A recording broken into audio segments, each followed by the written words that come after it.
Hello, everybody. Welcome to the Rendezvous.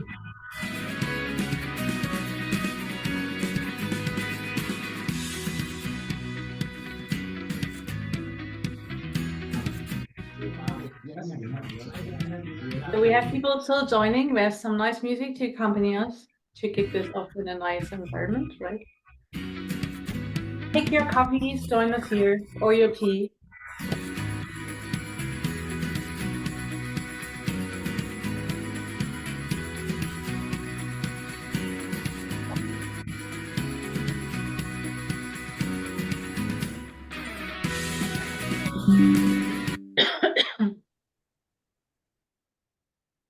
Okay, the music is out and there is space for all of us to be together.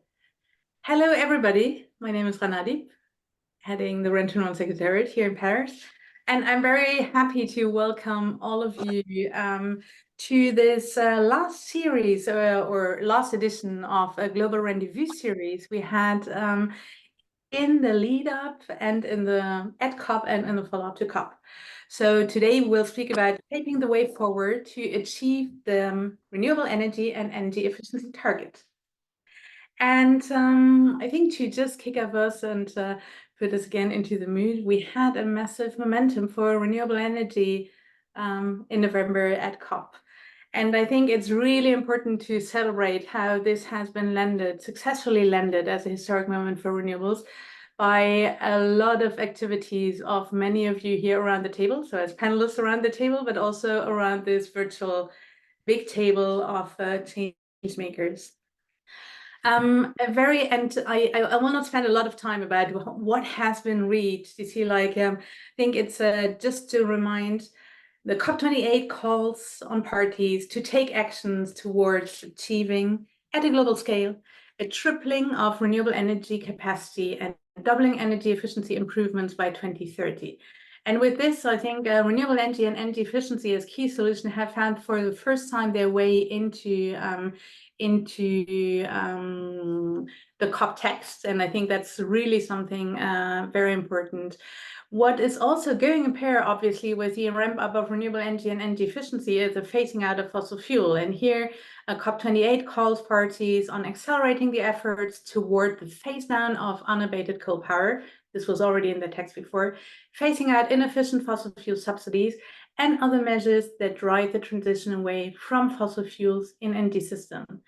So I think this is really, again, also for the first time that COP really acknowledges the role renewable energy and energy efficiency play on the one side, but also agrees to address the main cause for the climate crisis and send a signal to stop and end the fossil fuel era. So on this side, very successful. Very clearly also to mention, and Brieux and Bruce, you will certainly elaborate on this a lot, Farron also actually, the global pledge for renewable energy and energy efficiency with more than 130 countries that have basically signed up to this. So this is a voluntary part, but is very clearly meaningful because we can now collectively make sure that those players are also, the government that have committed to this are also not only having lip service, but that action is following these commitments. What is also clear, there are some loopholes on technology that are actually should not be the priority technologies, whether it is nuclear or CCS. Loopholes on transition fuels, very clear missing elements on finance going to developing and emerging economies, so that such a global transition can really happen. Still, let's see the positive part. There is this momentum. We have a new reference point today for our global renewable energy action. And we're here to discuss, I think, reflect a bit what has happened and what has also made this historic moment possible and successful, because if we're really honest, some of us did not expect. We had still calls over the summer that this would go so quickly, and I think we can maybe learn from what were the recipes actually to make this happen, so that our future action will also be so successful. So what is next, and how do we really strategically build on this momentum? So I think this is about a collective strategy. So learning collective strategy and making sure that we're really, as renewable energy players and advocates, ensuring that this action or the commitments really turn into reality. Targets need to be adapted in national and subnational plans in accordance with countries' economic and societal realities, but they can actually not move away from this overall target. And maybe just to underline again, it's a last series, but we clearly see this advocacy process as a collective task for us during the next coming years still. So here the goal is very clearly to strategically position renewable energy and energy efficiency targets and accompanying packages for the renewable community, create the spaces for exchange, and also align more on our different strategies, whether it's coming from governments, intergovernmental organizations, industry associations, implementing governments, civil society, and also research and academia. So this is from my side to set the tone, and I'm really excited. So contrary to some other rendezvous, we don't have a long or also short kickoff lightning talk, because we have some really great panelists around the table, and we want to make this very interactive.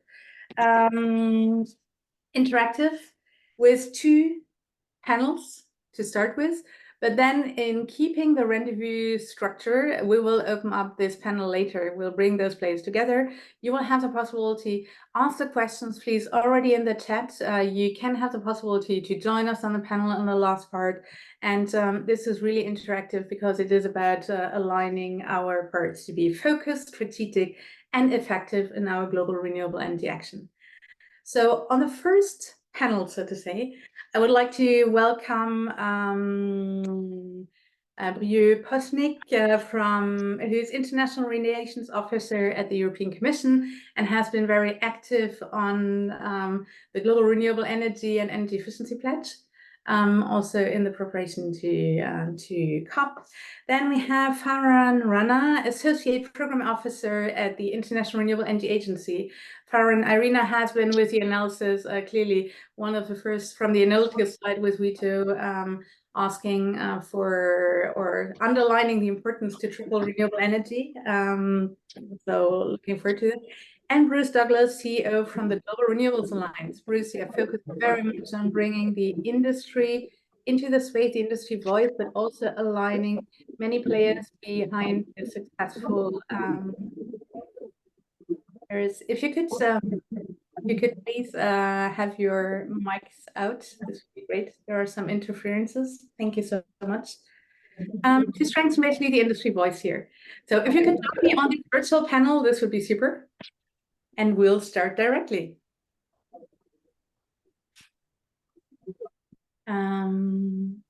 Okay, my colleagues or Lisa should basically bring you to this panel. Thank you. Okay, Blue, while you are moving to the platform, let's start. Let's assume you're the first one here. So I think it would be really great to hear from your side. The European Commission has, so Irina had really put out this analysis, and the European Commission, I think also with Ursula von der Leyen, has built on, I think there were messages from Germany very clearly, and then you have picked this up and pushed it very much to the political forefront. So what is your view on this? Why did it work, and what are good recipes to take on forward? Yeah, no, thank you very much, Rana. I hope everybody can hear me. Yes. That it's working. Super. Perfect. Then I move ahead. I think it's a great first question. I'm hearing some echo. I don't know if I'm the only one. Yeah, no, Brieux, there is somebody who is not being muted. So if everybody could mute themselves, a part of my panelists. Thank you. All right, I'll move ahead, and sorry for that. No, so just indeed going back to this to your introduction, and maybe just start to say that we share a bit the the enthusiasm about what we've achieved at COP28. I think this was a very positive result. This was I don't want to say beyond our expectations or beyond what we were hoping for, because that's what we were hoping for, basically. I mean, of course, there are some loopholes that you mentioned, Rana, here and there, and maybe not all of it is exactly how we as European Commission would have put it. But nonetheless, this is much closer to what we would have hoped for. That, you know, a few months ahead, we would not have imagined that this would have been the result. So very, very positive result. And in our view, the mobilization exercise that we did through this global pledge for renewables and energy efficiency did help to a great extent. I don't think we want to say if there is something that we want, we should do a pledge about it. I think it's not the message necessarily. And I think there was a part of risk in the strategy that we adopted to have part of the discussion moving away from, let's say, the legally binding sphere into the more action agenda sphere. That was a bit of a bet that we took, but eventually the bet was successful. We analyzed this success maybe, I would say, based on 4 or 5 factors. I mean, we did a bit our internal, feedback loop after COP and said what went right and what went wrong. And in terms of what went right, I think one of these factors were that we did start quite early, actually planning for it. It's true that there were some announcements, for instance, by our president in April on the fact that we would want to work on global targets globally in the context of COP, but we had actually started to prepare for that quite early on. Indeed, you mentioned that IRENA had made already some analysis, the IEA had some figures, there was already a very good solid basis that we could build from. And with that, we also started to talk to I would say, the ecosystem or the movers on this file very early. I think you might remember we had a conversation, I think it was in spring, on what energy efficiency means in the developing countries and how we can tailor the message to make sure that we reach to the biggest possible crowd. So this was an early on effort.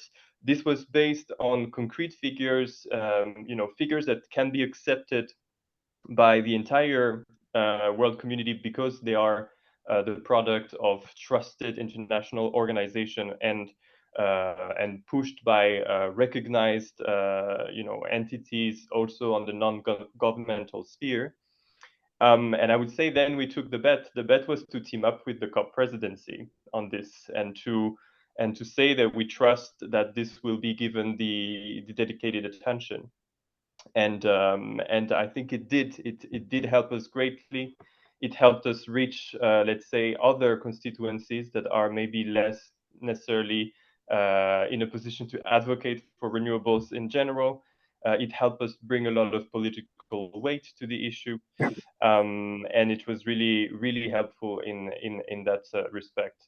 And maybe the last point I want to mention is also the political messaging that was found.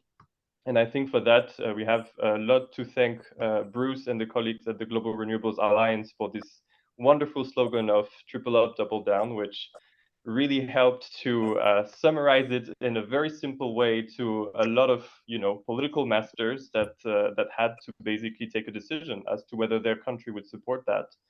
And I think it was a wonderful way to put it in a very understandable and easily communicable manner. So in a nutshell, that's how we analyze, let's say, the success. But as you said, now we need to move to delivery and to implementation, and we're looking very much forward to that. Mm-hmm. Thank you. We'll come back to this part on the future looking later, but I think so. Key ingredients is policy attention. I think this is it's like reliable evidence that is trusted, and good communication skills, I guess, with a lot of mobilization. So maybe let me turn to you, Farhan, first. So from Arena's side, how do you see this part, and also the importance basically of the evidence of how important is this part to really create this alignment around governments, and what is your view? What were key ingredients from Arena's side for success? Well, when it comes to the renewable tripling pledge, I think that's as an intergovernmental agency that's mandated to promote the deployment of renewables worldwide. This was, of course, a great achievement from our perspective. Of course, the pledge is global and will mean different things for different countries. And that's something that countries are already reaching out to us to sort of say, okay, what does this mean for us?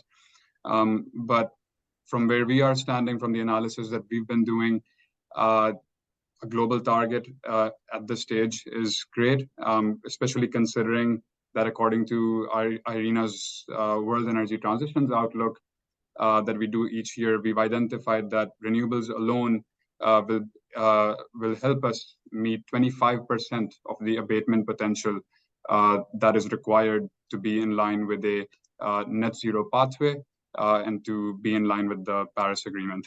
The remaining will come from energy efficiency as well as electrification of end-use sectors. Now, in terms of alignment, we've done a report recently at COP28 on what have countries committed to in their NDCs, looking specifically at the renewable energy components. And actually, we find that there are, while the overall ambition is maybe not in line with this pledge of tripling, and those NDCs need to be updated, there are also some misalignments between the NDCs and what countries have committed to in their national policies that exist outside the framework of the Paris Agreement. I'm happy to elaborate that a bit more later, but I'll just stop here for now.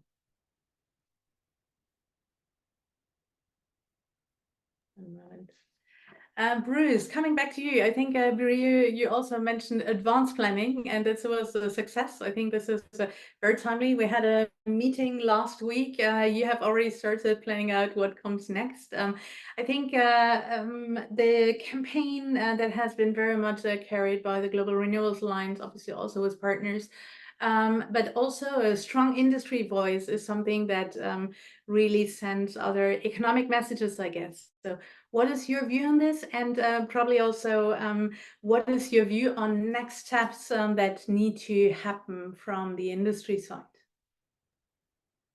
Yeah, thanks, Rana. And thanks a lot for the invite. It was great to collaborate with REN21 at COP28 on the Global Renewables Hub, to have a huge physical presence there on site. And I echo what Bria said, it's a positive signal. We're cautiously satisfied with the end result.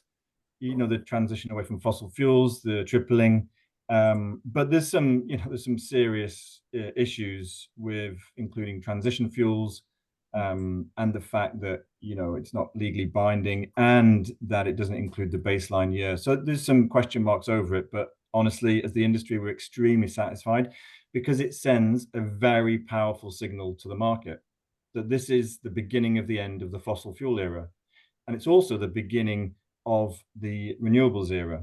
And it didn't happen overnight, this. I mean, someone said to me, it's taken 25 years for renewables to be an overnight success. But this campaign in particular, we started probably 9 months ago, working closely with yourselves, but also with IRENA and the European Commission. And a huge amount of credit must go to those two organizations.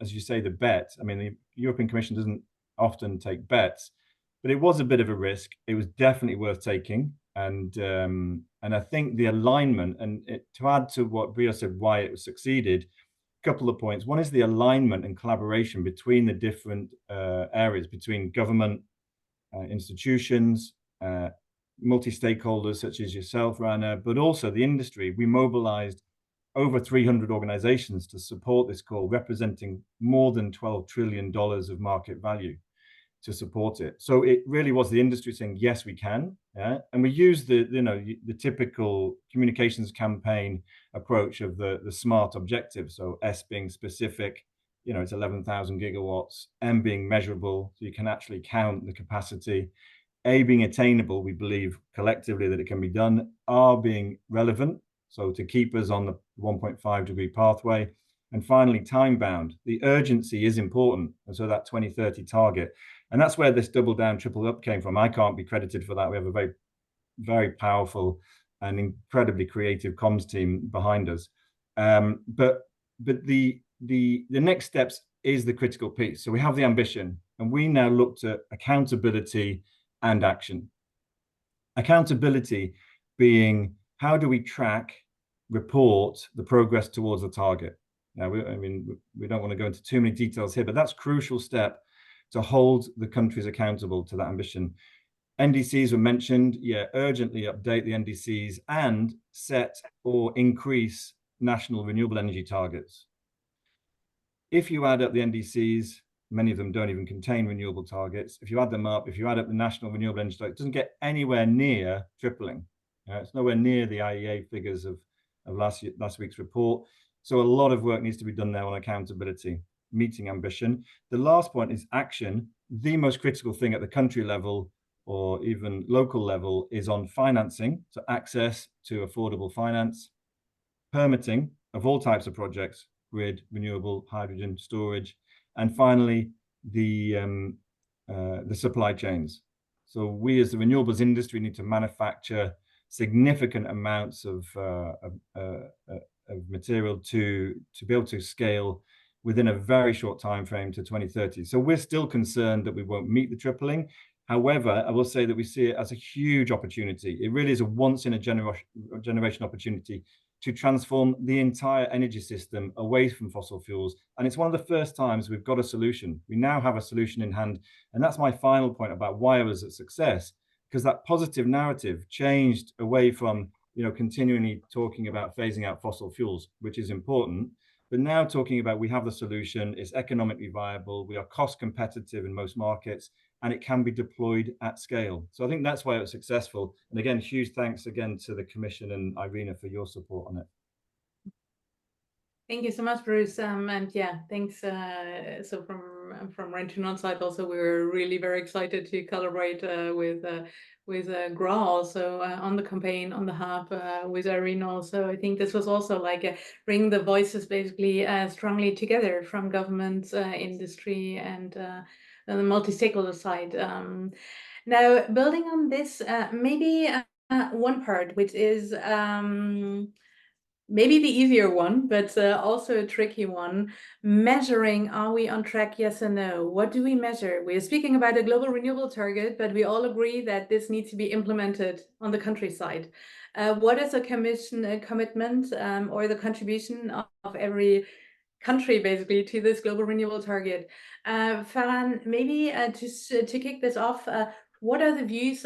You also mentioned that some of your member countries are already getting back to Irina and asking you questions, how you can accompany them. It would be really helpful to hear what the discussions are and what you think needs to happen on that front. Guidance to the countries, but also on the monitoring side. So one of the hats we wear at IRENA is providing direct in-country support. And one of the ways in which we do that is through NDC enhancement and implementation. So as we look to 2025, countries are already coming to us requesting support to enhance their NDCs. And one of the discussion points has been how to reflect this pledge of tripling into those, which is quite a positive sign. But these are just initial discussions at this stage, so we have to. There's a lot to figure out there. In terms of monitoring progress, one thing I wanted to add about the tripling pledge, from the analysis that we put out, in terms of numbers, what that means is the world gets to around 11.4 terawatt or so by 2030. And about 80% of this is expected to come from the G20 countries. Now, most of those countries are well placed to attract financing to be able to deploy renewables. But at the other end of the emission spectrum, you have the least developed countries and you have the small island developing states. Now, their contribution to this pledge will be relatively small, but in terms of their own context, they are very ambitious. Some of them are planning to more than 3x, respective to their current stock. They're planning to 10x, 15x. But the key ingredient that's missing there is finance. So looking at these targets, there's a strong appetite for renewables. Together, they're planning to almost double their capacity by 2030. But more than half of that is conditional on financial assistance. Which means about 120 billion or so will be needed to help LDCs and SIDs meet their targets, but more than half will have to come from international sources of financing. And so that will be a key ingredient to make sure that this pledge and this transition to renewables is sure we want global progress, but that it's also just and inclusive. So at IRENA, of course, we track, as you know, capacity and generation statistics on renewables, which can help monitor against this pledge. But one of the things that we're tracking or starting to track is investments in renewables and in the broader energy transition, and the disparities and the concentration in investments. Because particularly since the pandemic, we've seen those disparities grow, especially when you compare developed and advanced economies in Northern America, China, Europe. When you compare those to Sub-Saharan Africa, those disparities are growing both on an overall level and on a per capita level. Thank you so much. I think it's a really important important topic. I think, Bruce, you already alluded to this too, like the finance part and the finance mobilization that needs to happen. But I think, Farhan, it's really important to underline the perspective and reality in developing countries, because this is often not a mitigation discussion, but it's an adaptation and it's an economic development discussion, which is not handled in the COP part. And we'll hear about this. We had like a roundtable with developing countries, and obviously finance was a big topic, and it's also a polarizing topic. So I think for you, maybe on this point, how do you, obviously from the European Commission side, there is the implementation of your member countries, but then the European Commission is also not an island, but is very interconnected with trade, geopolitical partners, etc., and in the region.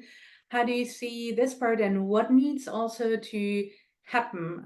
I think to ensure, I mean, there are elections upcoming in June in Europe, that basically in the implementation at the country level, there is not a pushback, and that we're really going the right direction, but also ensure that this is a global transition that is just and equitable. Yeah, no, absolutely, Rana. I think you pointed to the right questions, right? This is, I guess for the European Union, the European Commission, there is first and foremost a willingness to be credible. When we push for the transition worldwide, we also want to be credible by doing it at home. And obviously, the previous years have been marked by a lot of legislative work on our end to enshrine our objectives into our legal framework so that it becomes, of course, you can always change a law, but it's much more difficult and lengthy to do it. So our view is that our trajectory is set into our legislative framework. For 2030, it's already the case. In February this year, we will put our 2040 target onto the table. We will start also presenting the scenarios as to what this means for the different sectors, including the energy sector. So, you know, we're moving ahead with this. We're continuing to plan. We're monitoring how the member states are implementing this on the ground, meaning a lot of things. Meaning national governments, but also subnational municipal governments. I mean, this is really a whole of Europe effort. And in the past few years, with the energy crisis, with the willingness to get rid of Russian fossil fuel supplies, we've seen such an incredible uptake of energy efficiency and renewables that we think it is feasible if we put all our energy together. So there is still some ground to cover to get us to 2030 in the, you know, at the levels that we set ourselves in our legislation, but we're on track, we're progressing, we're working towards it, and that's the first important part, to be credible also worldwide. Then you're right, of course, if we just do that, that's not enough, right? We have to convince others, help others, work with others to make sure that what we've agreed in December in Dubai gets implemented. For this year, we have a bit of a three-pronged strategy. We want to, on the one hand, to keep momentum. We see that there is a risk once a very good decision is taken that, you know, some people consider, well, this is done now. We have an agreement. Let's talk again in 2030. No, that we don't want that to happen. We want to continue enshrining this in all the multilateral fora to the, you know, to the biggest extent possible. the European Union will continue to push for this everywhere in the year to come. So we keep this on the table. This is now part of what we all agree on as global community, and we should discuss at every opportunity that we have how to implement it. Then, in terms of second leg of our strategy, we want to mobilize the implementers. That means governments, of course, but that also means industry and financial sector. The industry side is already mobilized, especially on the renewable side. I think this was quite obvious, and Bruce's presence here is another testament to that. We don't see necessarily the same level of push on the energy efficiency side. It's a more complex industrial ecosystem that we have to mobilize, that we have to almost, create as an ecosystem that speaks for itself, defends its turf, and pushes its interest on the global level in a way. So I think that's one aspect of what we want to do this year, and the other one is the financial sector, and that goes to the point of obviously finance being so critical. The pledge that we had was an intergovernmental pledge, but there was no financial institution signing up to this pledge. And we think that there is a work stream for this year to mobilize multilateral development banks, international financial institutions, private banks, investors, to really get this conversation going in a more concrete way. Because obviously, as the European Union, we put 2.3 billion on the table for implementation in the 2 coming years.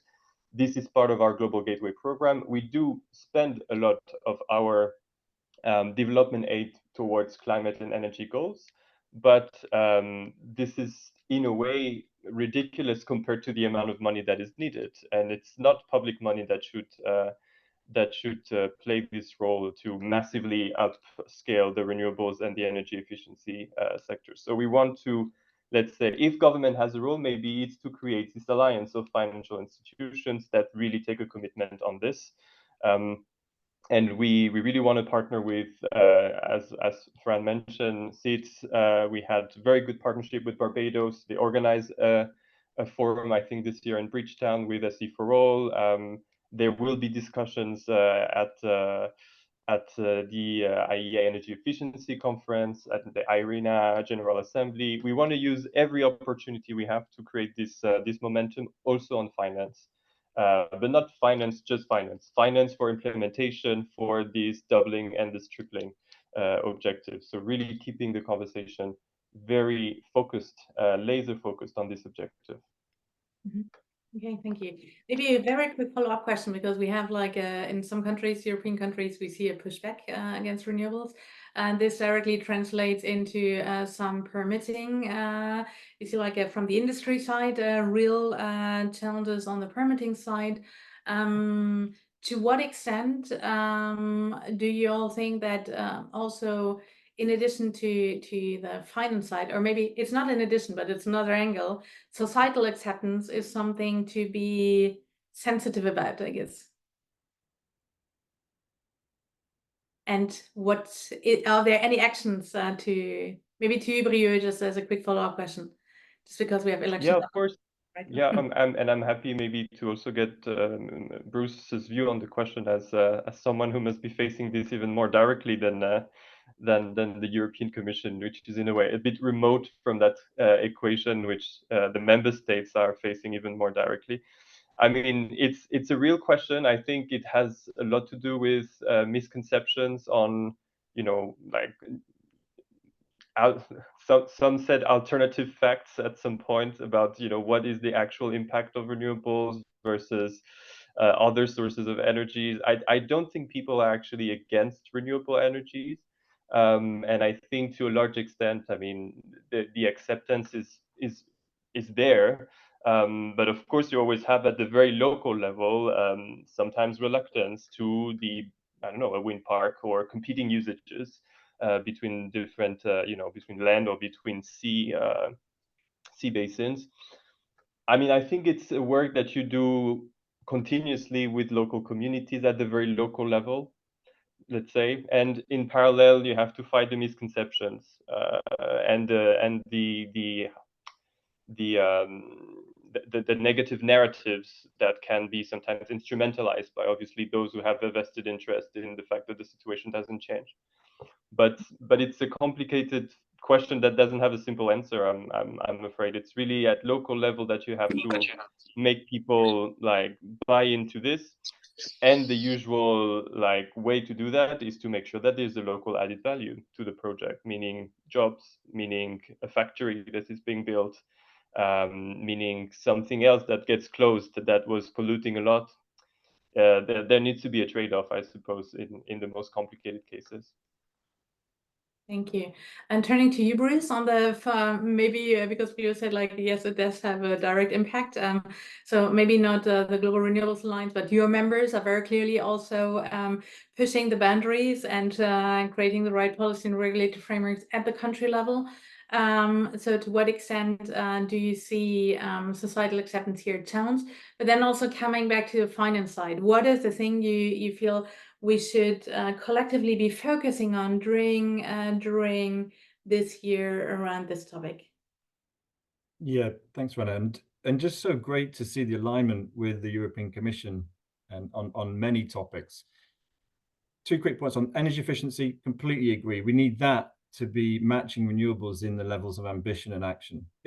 Fossil fuel phase out will not happen without energy efficiency. Increased electrification will then drive increased power generation, and it has to come from renewables with energy efficiency. The second thing on that, the permitting and social acceptance, absolutely critical, as I mentioned, as a key enabler or barrier.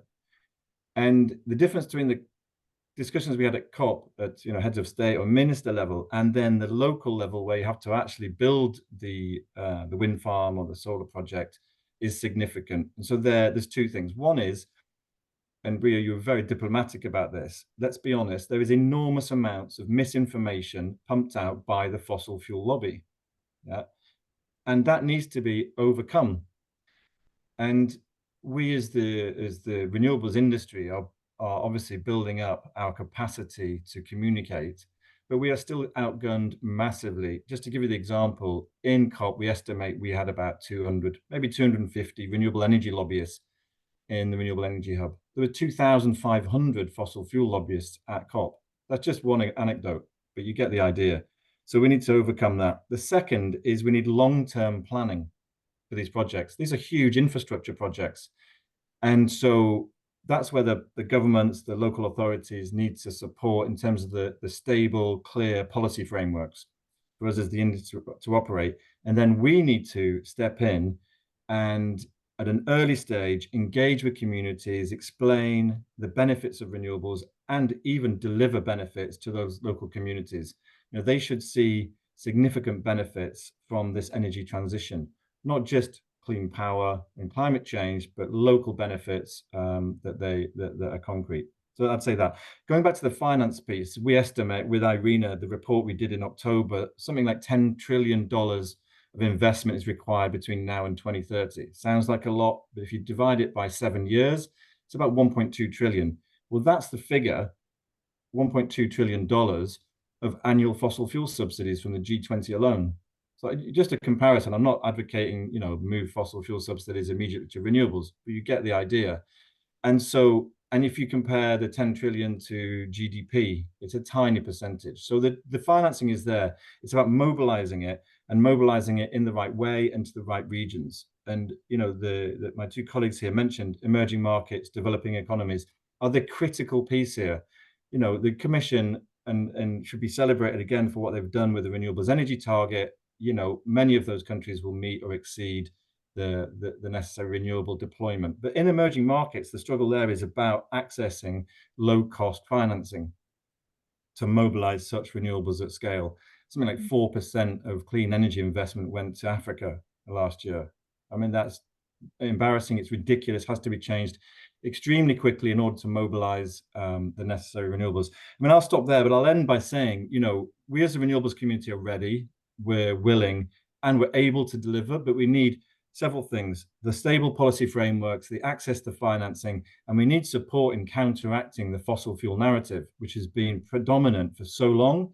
And now we have, as I say, a powerful solution that can help transform the whole energy system. And we welcome, your support, Rana, but others on the call and beyond. Thanks. Thank you so much. I'll pause here with the three of you, but please don't leave because we'll afterwards bring everybody together, and we already have like some questions to you. And I think we'll very much focus on what do we collectively do in this closing part. But so while you leave the stage, I'm calling my new panelists up. We have Rosilena Lindo, Rosie, who is the National Energy Secretary from the Government of Panama. Hello, welcome. Camilla Fanning, who's program lead from E3G, and probably comes more from the anti-fossil historically. I think from E3G side, you have moved more and more into the pro-renewable side too, as a compliment. And Li Shaw, who is the director of the China Climate Hub of the Asia Society Policy Institute. Welcome. I'm very excited to now hear your views. I mean, we have seen it's a global target. The local and regional realities are very different. I would be really interested. I'll start with Rosie and Li Shaw to kick us off here to see the different realities and perspectives. And maybe Rosie, we had also co-hosted together with the government of Panama and Uruguay, a roundtable with developing countries' perspectives. It would be really interesting to hear your views. The global renewable energy target, what next at the country level, and also specifically from developing emerging countries side. Thank you very much, and it's a pleasure to be with you today.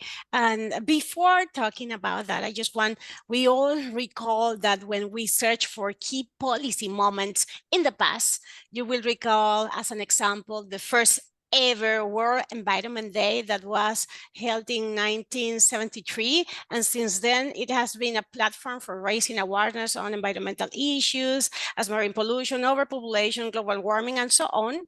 We can also recall for sure the Kyoto Protocol in the 1997, first time ever the world agreed on a historic climate plan. And I remember clearly being in the school of my small hometown near the border of Costa Rica, excited with this global momentum to redefine development as we know that it happened. And for sure, one of those moments, fundamental global momentum, was created in 2015 with the approval of the SDGs agenda, the Sendai framework, and the Paris Agreement. That was a global victory for all the planet. And in between those global momentums, and in between many other global steps forward to create cohesion and harmonization on the development agenda, renewable energy and energy efficiency have been in the arena as part of mitigation options that is good to have. But now that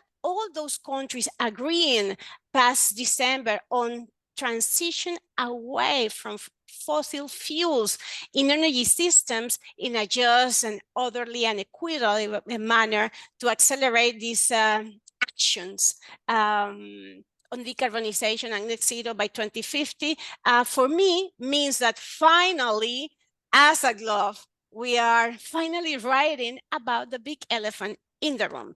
So with that in mind, the global narrative around accelerating and transiting away from fossil fuel have to be built around facilitating to the general population to have access to affordable clean technologies for all. The clean energy democratization era has already started. Being able to acquire solar panel and install it has become an easy as a finding variety of cell phones. It has to be the same thing. You want to buy a cell phone, you find it. You want to buy sustainable technology, you have to have access easily to that. And for all of these happening, and it's also key and fundamental that our electricity transmission and distribution grids have to be resilient to climate change scenarios. Building resilience in the energy sector is fundamental part of the narrative to assuring that those emissions reductions are going to be delivered if we expect to assure the accomplishment of the Paris Agreement. I will leave it there, but for me, is fundamental. Do not forget, yes, we need more renewable. Yes, we need more energy efficiency, but yes, we need to build all those new infrastructure resilient to the impact of climate change. Thank you so much. And I think like it's really interesting to look at this as a, how did you say, like clean energy democratization. It's actually another era that has started with renewable energy and energy efficiency. And I think this is probably a really good narrative to also push out. So, and then I think like this is indeed something we hear very much, like the adaptation angle is very often not put at the forefront. Li Xiao, I'm turning to you. Obviously, China has a very specific role to play in the whole renewable energy development. We have very often heard like there is like a regional concentration, there's to some extent a technology concentration, but we also see that China obviously is also very active in the region, in other countries, engaging in the global renewable energy uptake, I guess. Like, so what is your view on, I guess, like the role of China in South-South collaboration also with regard to this, but very clearly also in pushing this agenda, moving away from a regional focus into something broader, I guess. Sure, Rana, that's a very good place to start. And at our side also, thanks very much for convening us. It's very important, as some of the previous speakers have already mentioned. Now that we have the triple-double target, we need to get them implemented, right? That's the whole point of it. So I very much see this conversation as part of that exercise. I guess maybe just a few brief points from a national point of view, from the point of view of China. But I'm also noting a lot of vibrant conversations in the chat bar on how does the diplomatic side reinforcing the actual renewable energy and energy efficiency measure deployment. I'm also happy to tackle some of those questions maybe later. But just to start from China, I guess one thing many colleagues may have well noted, one report that came out just a few days before the COP from Bloomberg Energy, Bloomberg New Energy Finance, basically said China is probably the only major energy consumer that can actually fulfill the tripling of renewable energy target in line with the COP decision that we later had based on current policies. So indeed, China has a very unique position in this in terms of being able to actually fulfill that aspiration based on very strong policy support. And of course, China is also starting already from a very high basis. So tripling from a very high basis. And I think if you ask most of the energy climate analysts in China, their general view is indeed that they are confident that the country will be able to triple within this decade. And of course, the second unique thing about China is it is not only the largest renewable energy market in the world, but it is a huge manufacturer and investor.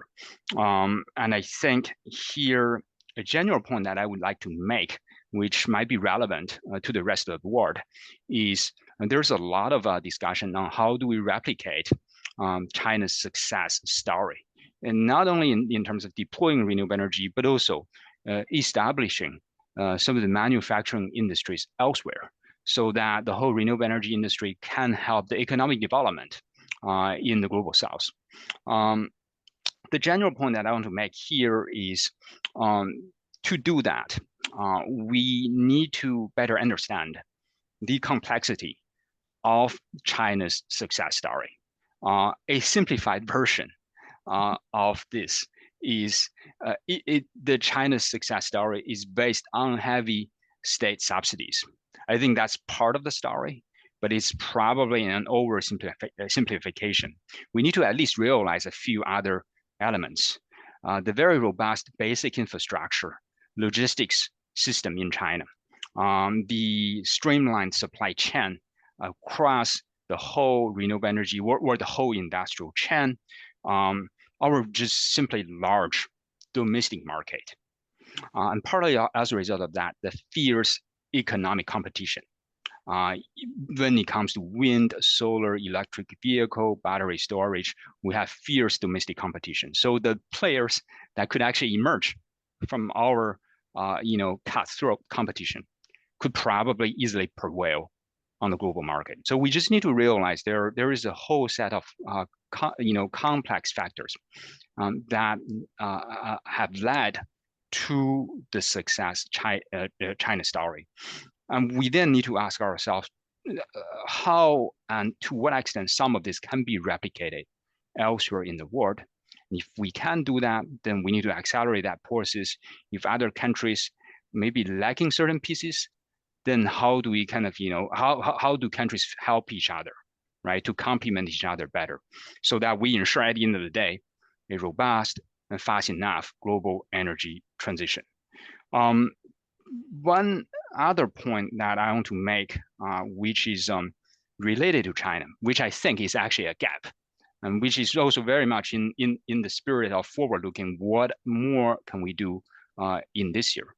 And this is also very much based on the inputs made by speakers from the previous round, looking at how we achieved the triple-double target at the last COP. One thing that I found interesting or even puzzling is we didn't actually see so much support or push from the Chinese side, both at the governmental level and at the commercial corporate level.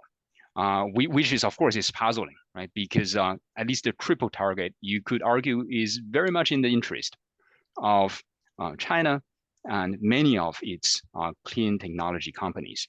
I think this is an area where we need to engage Chinese partners, players, both the government and the companies better.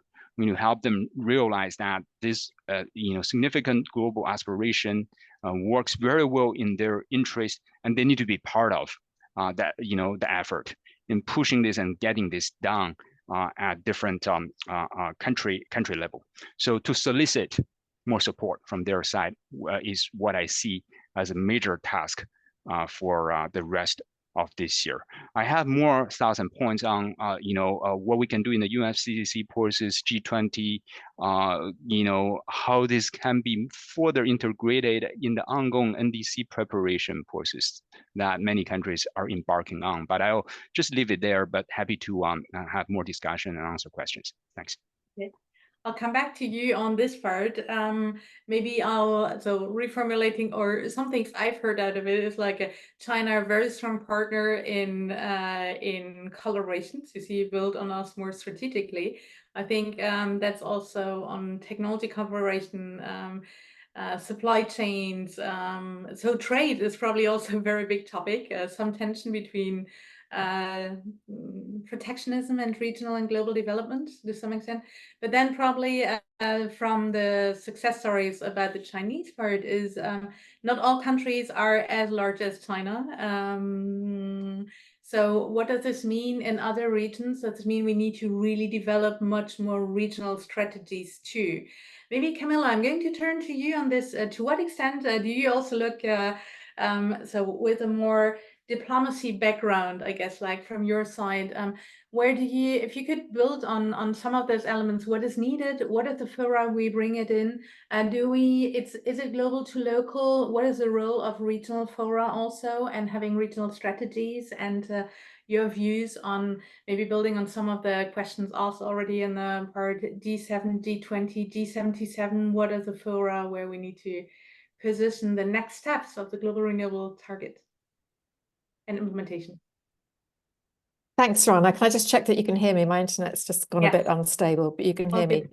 Great. I suppose just to set the context and a bit of a sort of scary context for everybody, I just put into ChatGPT how many days there are until the end of 2030, and it's less than 3,000, right? It's 2,964. And if you take out all the weekends and bank holidays, we've got less than 2,000 days to achieve all of this. So I think just building on from, what Bruce and other colleagues have said in the initial panel, this is a really, really big push, and therefore it needs absolutely that sort of diplomatic, political emphasis behind it, as well as all the sort of technical support and the finance. So I think that's really the sort of the key message, that we haven't got long. It's very ambitious. We can do it, but there needs to be a drive across all the different sort of fora that we've got. I think it's a multi-pronged approach. It's what can be done nationally by governments. Not every government is going to be tripling its renewable energy and doubling its energy efficiency. Some may have already gone beyond that. Some may not be able to do that, but it's about moving towards that target. So that's about every government's thinking about how it can contribute towards the target, and setting up its policies and enabling environment to do that. We've mentioned the NDCs. That's obviously one sort of clear way that governments can indicate what they're going to do. It's what can be done internationally. So governments working together and collaborating in terms of keeping this agenda alive. And I agree with what others have said, that there's been a lot of noise around the renewables, maybe the energy efficiency side a little bit quieter. And it's important that we allow the energy efficiency to be buoyed up by the renewable energy buzz, not sort of swamped by it. But internationally, yes, we can kind of come together as, the G7 commitments, G20, there's the UN Summit of the Future, we've got the SEM, we've got the Africa Climate Summit. Africa, of course, came up with some very strong renewable pledges last year. Obviously needs the finance to put in place, but there's so many government aspects where we can land diplomatic signals, messaging, commitments towards this tripling goal. And then I think the third thing is around what can be done by other organisations, and fantastic the work that has already been done by the GRA and IRENA, for example. But there is a whole raft of organisations that work on energy transition, whether it's the Powering Past Coal Alliance or the Energy Transition Council, the Clean Energy Transition Partnership, which is looking at how to sort of pivot finance from fossils to clean. All of these need to look at these targets, the tripling RE and the doubling EE, and think about what it means to them, how they can kind of have it as a North Star and set their own targets towards helping helping governments or themselves contributing towards that goal. Thank you so much, Camilla. Maybe just to build on this, because indeed there are many, many players. And what we also have seen, I think, with the attention to renewable energy, we've also seen that renewable energy is being discussed in many different and new fora. Since we're also here to discuss about what do we collectively do and how do we engage, that we have focus and are strategic and build on each other strongly, how do we avoid duplication? So I think it's around trying to create common narratives, talking to each other, collaborating with each other, and trying to make sure that the narratives bolster each other. Because, for example, as I've said, on one hand, you're wanting to say, yes, this is possible. Already people's commitments, are moving well towards, more than doubling renewables. So we're on, we can make it happen. But at the same time, there are other narratives around, the massive lack of finance, particularly in Africa, for energy transition. So there's sort of a cognitive dissonance. Kind of both are true. Yes, there's ambition, we can do it, but yes, we also can't be complacent, and there needs to be that financing envelope that will support all of this. And a lot of this is around, I think, the public confidence in that, just like the Just Energy Transition Partnerships, they got buy-in, they got excitement, there was something tangible about them. But if they don't then deliver, then they can easily turn sour, and we just need to make sure that the delivery and that public buy-in is maintained. That for me is one of the key aspects. Mm-hmm. Thank you. Rosie, you wanted to jump in? Yes, because Camilla's words are echoing in my mind right now, because I strongly believe that we have to make easier for general population, private sector, local and national governments to believe that to achieve net zero emissions in the energy sector is not a utopia, even though it's quite complex and sensitive path to walk. But if we don't walk that path, understanding that we will find lessons to learn in the process? How else we will create a future that does not yet exist? And there is where radical cooperation comes to the arena. We need to find partners and allies that previously we did not identify as part of the game changers. And it usually happens when you start to see your stakeholders through creative lenses. We have to find the proper communication tool to massively provide understandable information adapted to local culture, to facilitate, to make sustainable decisions in all levels. I do believe that we need to implement NDCs and our energy transitions agendas, conscious of our national circumstances, but highlighting the local talent for the energy transition, grabbing strongly this one lifetime opportunity. We have to make not only the future better, but the present better as well. And one of the things that I wanted to share with you that will contribute to keep this momentum up is the celebration of the International Clean Energy Day that is going to happen this January 26th as a global space to promote sustainable energy education and culture in the community, to generate intergenerational and inclusive cohesion while energizing the energy transition, to encourage tangible actions. We have to continue inspiring people, inspiring the private sector, and also the governments, because to keep this momentum up, because we need to continue making up the reductions of emissions, we need more people working on this arena. Thank you so much. And thanks a lot, Rosie, for highlighting the Clean Energy Day. I also thought like that's something to highlight. From Rent to Non side, we're going to use this as an opportunity to educate about the fact that clean is not renewable. And that actually the Clean Energy Day should be the Renewable Energy Day if we think that moving to renewables comprises energy efficiency. But okay, that's on a side note. Maybe a quick follow-up question, because you spoke about allies and so radical, I really like this. So radical cooperation. Also creativity here and new allies. What are maybe from Panama side? I think you're quite ambitious, outspoken, but also implementing and working with many players together. Who might be allies that would allow us to basically use those not even 2,000 days that are remaining to make basically the renewables reality until or reach the global renewable target by 2030? Yes, and that gives me the perfect opportunity to tell you a little bit more what of a radical national or local cooperation we are embracing in Panama.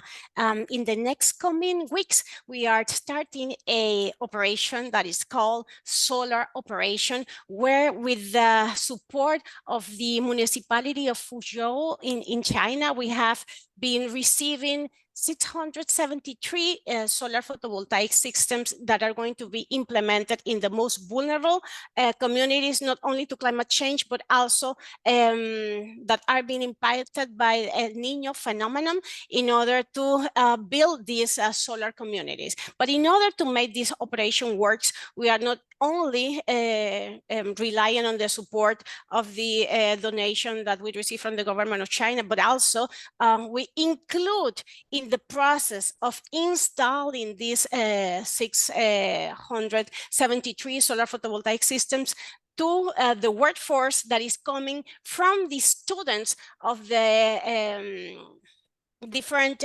educational programs that are aiming to build these new solar professionals. So nationwide, we are going to have the students working on the installation supervised by the donation of our time from the solar chamber engineers, but also working together with the previous people that have been part of our pilot project as the ladies that come from the indigenous community located in the Comarca Nove Bugle. They were already trained and they want to put their efforts onto praxis in order to install these solar communities, but also we are working together with the private sector in order for them to have this opportunity to work with us in the capacity building process. Not only the universities there, not only the different institutions of the government are being part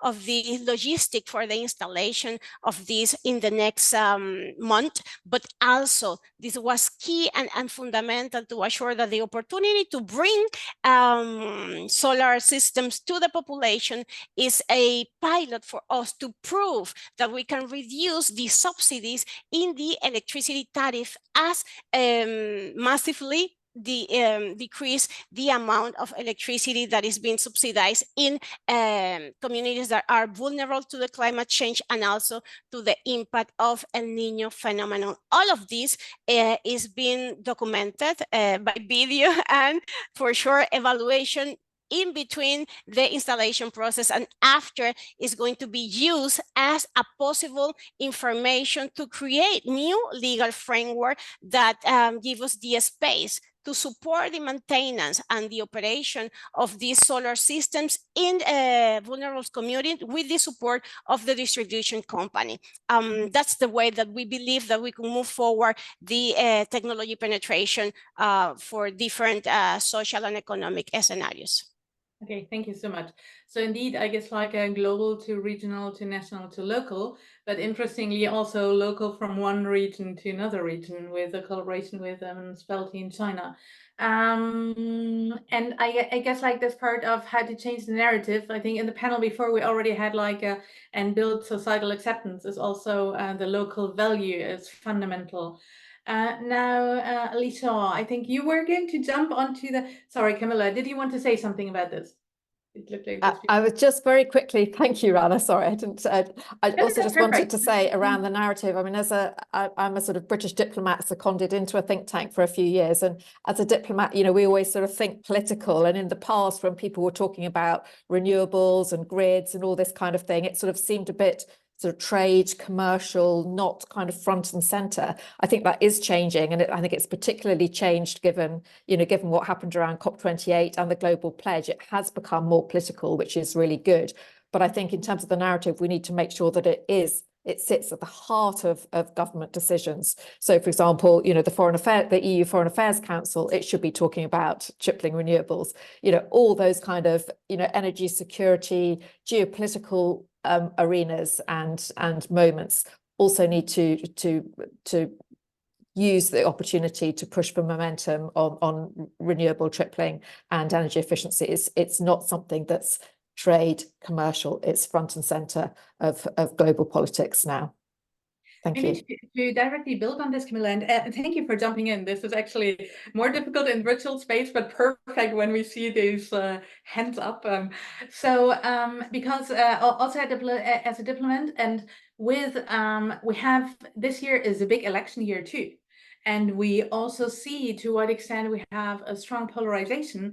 And unfortunately, climate and renewable energy is also part of those discussions with a lot of misinformation that was also mentioned in the panel before. So Camilla, from your side, any recommendations where our collective focus should also be with regard to this? How do we, is this a target? Do we need to target especially the countries that are in election years to put renewables at the heart and center of the votes?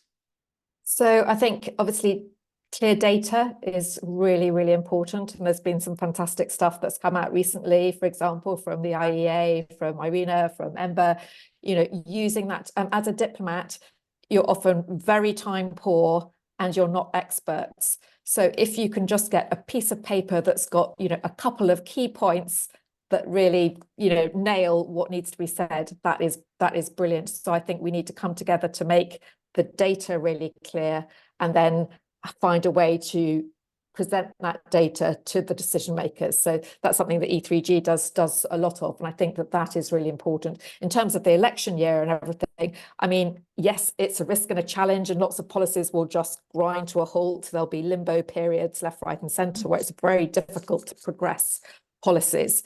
That said, there are also opportunities, you know, working with maybe new governments that want to come in with new ideas and are open to suggestions from people as to what they might do differently. So it is challenging. It's particularly challenging when you're looking for sort of funding and consistency and momentum. But there are also some opportunities where there are new governments. Let's see what happens in America. There may not be quite so many opportunities there, but in some countries there'll be new opportunities with new governments, maybe younger politicians coming in. But we need to be alive to, all the civil society movements on the ground who can help advise us as to, who are the thought leaders, who are the people in this space that can be champions, and working with them. Thank you so much.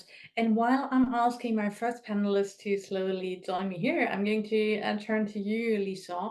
You were going to speak about some of the fora. So we're already starting to pick up on some of the questions here, where we should focus, what do we collectively bring there, and what are maybe the focal topics to bring there? Your views.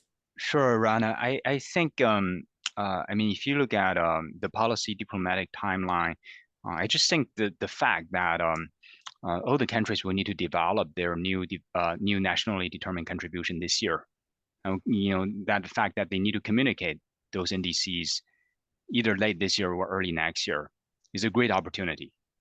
Because if you look at the first round of NDCs, many countries have already had energy efficiency, renewable energy, other kind of energy transition components, and they need to build on and double down from there. And of course, in their upcoming NDC, they need to directly respond to the latest triple-double targets that we reached in the UAE. I just feel like that's a critical opportunity. The timeline almost aligns too well for us, and we need to definitely grasp that opportunity. It is also a critical opportunity in the sense that, of course, NDC should be this whole of the government vehicle, right? So it creates an opportunity for the energy authorities, the energy ministries of different countries to speak to their counterparts in other ministries, so that a lot of the constraints or barriers with regard to renewable energy uptake can hopefully be tackled as a result of that. Because we do know that a lot of times the constraints for renewable energy uptake at the in-country level is not just limited to decisions that an energy ministry needs to make. It could be infrastructure, right? It could be finance, it could be national budget, and so on. So if we can anchor the renewable energy efficiency components in the NDC in a significant and strong way, I'm hoping that will create actually more enabling in the environment and conditions in different countries. So yeah, let me maybe just leave it there. NDC, I think, is the most important, the most critical vehicle this year. Thank you.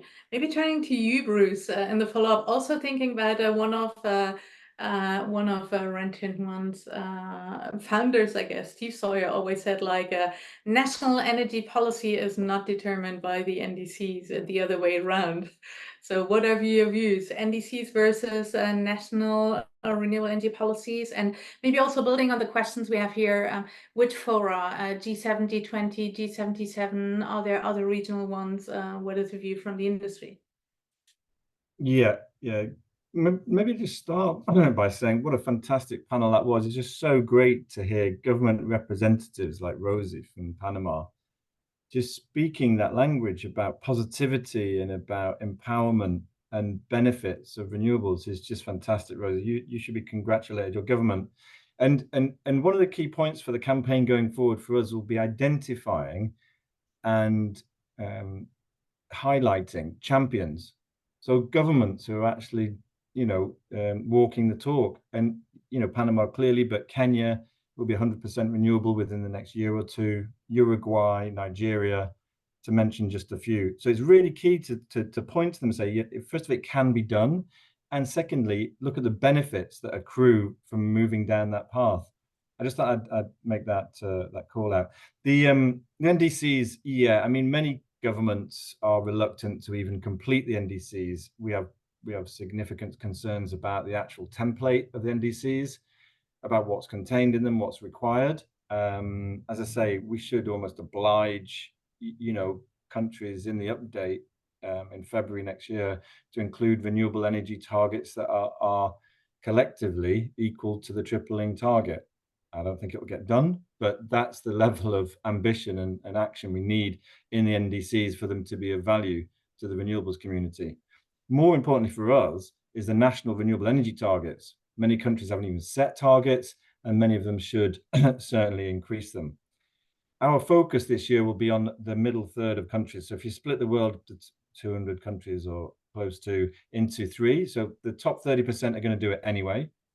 The middle 30% needs support, and the bottom 30% are probably not going to do it within the time frame. So that middle third is crucial to get this tripling done. And there, the conversations we had in Dubai was not why should we do it anymore, but how can we do it? And so we want to reach out with toolkits, policy information, best practice, case studies to raise awareness, educate, train, civil service, the regulatory authorities of how this can actually be done. Good examples of where it's been done before in similar circumstances. We think that step, filling that education gap, the training gap, would be essential to get this done in time and focus on those countries that are willing to do it, that are committed and see the benefits of it. Thanks. Thank you so much, Farhan. Let me turn to you on a question for you, but also questions on data. So you said countries are asking Arena, what does this mean for us, the tripling? So what do you tell them? How do you translate this? And there were questions on the data and data gaps also existing, which you see. And maybe also building on what Bruce just said, the NDC format is not ideal. Is IRENA working to improve the NDC format in a way, so with partners obviously like UNFCCC, etc., to put renewables more at the heart of climate action, I guess? Thank you very much, Rana. Yes, a couple of questions there. I guess first on what do we tell countries? So, I mean, as mentioned earlier, I think with the NDC revision process now beginning, and as we look to countries look to update their NDCs by 2025, and IRENA being part of the NDC partnership where we help countries draft, enhance, and implement their NDCs, this conversation is coming up. But of course, IRENA doesn't play a prescriptive role, so we cannot go to a country and say, this is how much you should do or contribute. It's up to the countries to decide with respect to their own context. I think, as I mentioned earlier, there is a significant leadership role for the G20 to play, particularly the developed nations. If we are to get to the 11.4 terawatt figure, about 80% of that could come from the G20 nations. And within that, I think that while there's deployment, while the G20, particularly the developed countries, lead deployment at home, it'll be crucial for them to also support emerging markets, developing economies, LDCs, SIDS, to reach their own renewable energy ambitions. The earlier point raised around NDCs as a key starting point going forward, as in reflecting the tripling pledge there, aligning them with national policies and plans. I couldn't agree more. In fact, IRENA is hosting a webinar tomorrow on this exact topic, which I highly encourage you to check on our website and join. And there were some numbers thrown out. So just to tell you what we found is, out of the 195 parties to the Paris Agreement, almost all have updated their NDCs, and about 184 have mentioned renewable energy in their NDCs. But within that, about 142 have quantifiable targets. But if you look at these targets, almost 70% of the NDCs have power sector targets, where targets for other end users such as heating and transport, they're missing. And we've been talking a lot about renewable power and energy efficiency, of course, very important, but there's a significant piece of the puzzle which lies in the other end use sectors. And I think there, as we talk about reflecting the tripling pledge, we also have to talk about target and more ambitious targets in other end users. Of course, the national policies talk to the NDCs, and the ambition has to be raised within those national policies. That has to be reflected in the NDCs.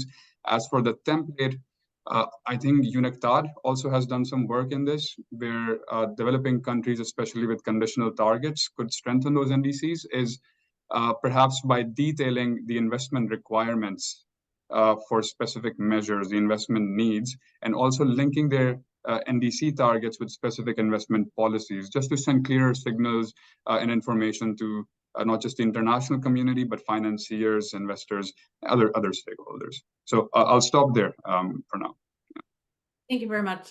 Yes, indeed, because I should remind all of us to have as short answers as possible so that we can still have a round. But I think this is a discussion that's going to continue. Li Sha, turning to you, you have highlighted basically the possibility of building on China and calling on Chinese players more. I think because there is so much to learn, but also to build upon. There was a question here, how can we also ensure as a renewable energy community to really have basically access to the right players within China to build up on for activities outside of China? I hope this is well reformulated. And maybe also while hearing the NDC uptake, etc., to what extent can you reach out to those countries, and can China basically specifically partner with those countries to assist them, and is already doing this? I mean, Sure. I mean, first of all, I just want to note something that is probably buried deeply in the kind of the diplomatic exercise in the run up to COP28. I just want to kind of highlight that there was a notable softening of the Chinese position as we got closer to COP28 with regard to the triple-double target. So I just want to highlight that because I think that reflects that the Chinese government realization that this target could actually work in their favor and they should be on board with it. So we are not starting from scratch, right? At the beginning of 2024, we actually need to build on from where we ended in 2023. And I'm hoping that that opening will give us further opportunities to engage with Chinese stakeholders. I was counting on organizations like you, IRENA, and others to maybe engage with your Chinese, members. I think that might be a good way to go about it. We can have other thoughts and ideas. Organizing joint events and so on, preparing them for COP29 and some of the other diplomatic opportunities, for the rest of this year. I'm also hoping that there will be further political diplomatic space to engage and convince the Chinese government to enhance their South-South climate collaboration effort. And that renewable energy should be an important component in this. And whether this can also happen in the context of the other big discussion that we're having at the UNFCCC level, which is the so-called NCQG, the new global finance goal. Could part of China's contribution be enhanced South-South cooperation with a renewable energy or energy efficiency component as a key feature? I'm just kind of throwing those questions out there. I hope that some of us will be able to answer those questions in the next few weeks to months. Mm-hmm. Thank you so much. I'm also seeing Camilla's here comment that there was your understanding that the pledge had not been signed because China felt a bit on the part on its energy efficiency progress. And maybe there was also a question to you, Brieux, on the energy efficiency ecosystem. I mean, this is really something, do we actually need to, as a renewable energy community, probably also build this part significantly on the energy efficiency side and start the tracking in a more systemic approach, I guess. I would say yes, and I would say yes for a specific reason, is that I think the future energy system will not differentiate so much between what is renewable energy and what is energy efficiency. The future energy system is a lot about manufactured goods that provide energy or that consume energy, but in the end, it's you know, the whether we talk about renewables or we talk about energy efficient products or grids or anything, we talk fundamentally about manufactured goods, right? We don't talk anymore about a fossil fuel or a natural product. So we have to build an ecosystem of manufacturers. And for that reason, I think the renewable community could very much well also enlarge itself to what is now considered energy efficiency actors, because a lot of energy efficiency will come from electrification. A lot of this electricity will need to come from renewables. We are not going to have such a clear-cut distinction between the two in the future. So from our perspective, the two go together. They are measuring different things, but without the progress being held in parallel on both sides, we don't reach our goals. We don't phase out fossil fuels. We don't have enough renewable power to decarbonize our electricity system. So they're part of the same, let's say, movement. And while they are different industries, they're also not so much in common between a solar panel and a wind power mill in a way, and at the end of the day. So we need to bring all of that together. And from the European Union, that's a really, really big push, because we do see that as well from our own transition process, and maybe even more so in recent years. The amount of energy we can save displaces so much more fossil fuels than the amount of energy we can bring at the very short term on the grid from renewable sources, that this is really, in the 2000 or ish days that we have left right until 2030, this is a huge part of the equation. Mm-hmm. Thank you so much. And probably also bridging this to your comment, Farhan, which RENDezvous has been advocating for a lot, like power is not energy, and we need to look at energy supply, clearly, but also the anti-demand sectors. And when we see like the electrification of transport, the heat pump uptake, and also some commitments we see, for instance, on the transport side, with the first fossil fuel-free land transfer that has been supported by governments, industry, big think tanks. I think this is really probably showing a more systemic approach. Now, we have 3.5 minutes left.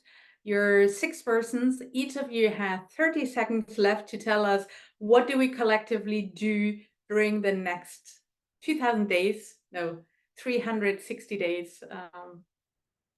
Rosie, you start, but please set the tone with a short answer too. Thank you. Okay, I will do my best. But for me to build energy diplomacy, you need to boost the process with more energy solidarity, openness, and transparency. This is not a competition. If a country achieves 100% energy matrix, not electricity, energy matrix, still we, as a globe, will still face climate changes from impacts, including the country who achieve that 100% renewable. From now to COP21, diplomacy has to work as an enabler of local energy, climate action, as an incubator of energy transition activities linked to our NDCs. Thank you so much. And I'm sure that Stefan Dinger will be so happy to hear the energy solidarity topic, because we spoke about equity a lot. Camilla. I'd like to see very clear pathways from what was agreed in the pledge and at COP28 on the tripling and doubling over this year, so that there's actual sort of implementation and delivery. And I'd like every organisation and government that is part of the energy ecosystem to actually think about the target and what it means for them, and make that public in terms of their commitment towards it. Thank you. Farhan. I think the ambition has been set by the least developed countries, small island developing states. And I think that needs to be matched with low cost affordable financing. So that means more concessional loans, more grants, especially in contexts where private sector will not go alone. And that will require a redefining and broadening our definition of what we consider risks. So not just financial risks, to more broader risks, social risks, planetary risks, environmental risks. Bruce. we need an incredibly aggressive communications campaign this year to focus on the people who are not on this call. So we on this call, with all due respect, are the converted. We need to focus on those who are not here. So I'm talking about the local authorities, financial institutions, governments who are not yet persuaded, large energy consumers, and so on. There's a huge list of people who we should be speaking to with a very clear and powerful message about the benefits of renewables and our ability to deliver. Thanks a lot for the invite, Rana. Thank you. Fully agree. And this is why we're trying to join forces to reach outside of the bubble, right? I think this is Brieux. Indeed, fully support what has been said so far. I would say from my side, we need to bring energy efficiency more into the foreground, and we need to build this real alliance of financial institutions to deliver on the finance goals. And we need to do that before COP29 this year. Thank you. Lishan. I fully agree with all the other speakers. And let me just say one thing that we haven't really talked about is, in addition to the environmental and climate value of renewable energy efficiency measures, I think these issues also carry a significant strategic and diplomatic value when it comes to international climate politics. These issues actually unite countries. These issues are, in general, what all of us can agree with. And if we also want to talk about the other side of the coin, which is to phase out fossil fuel, we also need to phase in something, right? So this is a natural next step for us to tackle the more difficult question, which we do need to tackle as well. Thank you so much. Thank you so much to all of you for respecting the 30 seconds of ending. This is perfect. I think we have many of the big messages really well reflected. Thanks to everybody participating here. And I think it's the last edition of the COP28 dialogues, which we have co-hosted with GRA and many other players. It's certainly a continuation of a strong collaboration, coordination, joint action of all renewable players to get the messages out of the renewables bubble. Thank you so much. Looking forward to continue the discussions and joint action. Bye.